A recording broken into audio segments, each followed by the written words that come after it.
Welcome to my channel. আশা করি সবাই ভালো আছো। আজকে আমি হাজির হয়েছি সেন্টেন্স কানেক্টর নিয়ে। তাহলে চলো কথা না বাড়িয়ে শুরু করা যাক। এখন আলোচনা করব কানেক্টরস অ্যান্ড লিঙ্কিং ওয়ার্ড সম্পর্কে। তো বলা যায় দুইটি স্বাধীন বাক্যের মধ্যে সংযোগ স্থাপনকারী শব্দসমূহকে কানেক্টর অথবা লিঙ্কার বলা হয়। একটি গুরুত্বপূর্ণ পয়েন্ট, ফুল স্টপের পর বা কোনো সেন্টেন্সের শুরুতে সংযোগ স্থাপনকারী যে শব্দ বসে তাকে কানেক্টর বলে, এবং একটি সেন্টেন্সের ভিতরে যদি সংযোগ স্থাপনকারী যে শব্দ বসে তাকে লিঙ্কার বলা হয়। So for example, he decided to go to England, then he informed his mother of the matter. এখানে দেখে বলো তো দেনটা এখানে কি, লিঙ্কার না কানেক্টর? হ্যাঁ, অবশ্যই এটা connector.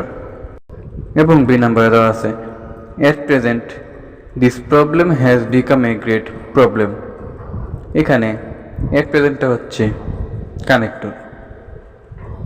I know the man who meet me last year. এখানে হুটা কি? এখানে হুটা কানেক্টর নয়, এখানে হুটা হচ্ছে লিঙ্কার। এটা লিঙ্কার হিসেবে বসেছে।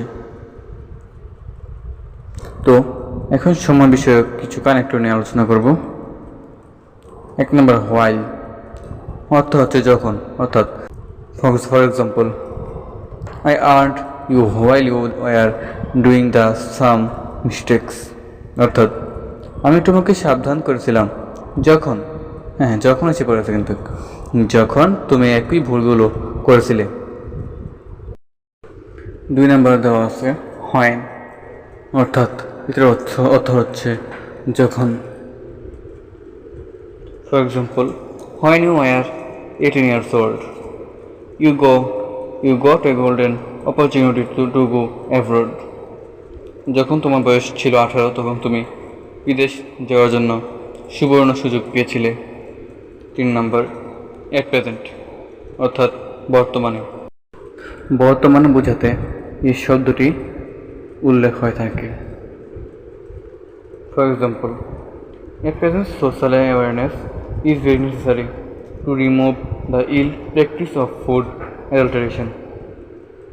অর্থাৎ বর্তমানে খাদ্য বাজারের অসুস্থ চর্চাটি দূর করতে সামাজিক সচেতনতা খুবই দরকার। 4 নম্বর, বিফোর অর আফটার। এটার অর্থ হচ্ছে পূর্বে অথবা পরে। For example, the coach reached the playground after the players had reached the playground.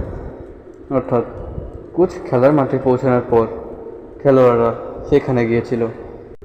5 number, at that time, সেই সময়, অর্থাৎ at that time I was busy when you called me. অর্থাৎ সেই সময় আমি ব্যস্ত ছিলাম যখন তুমি আমাকে ডেকেছিলে। অর্থাৎ সেই সময় বোঝাতে এট দ্যাট টাইম বসবে। 6 নম্বর, আফটারওয়ার্ডস, অর্থাৎ পরে অথবা ভবিষ্যতে। For example, the students were surprised by the teacher's teaching method but were less impressed hearing his lifestyle afterwards. অর্থাৎ ছাত্রছাত্রীরা শিক্ষকের পড়ানোর নতুন পদ্ধতি দেখে অবাক হয়েছিল, কিন্তু পরে তার জীবন চর্চার কথা শুনে কিছুটা কম মুগ্ধ হয়েছিল। আজ এই পর্যন্তই।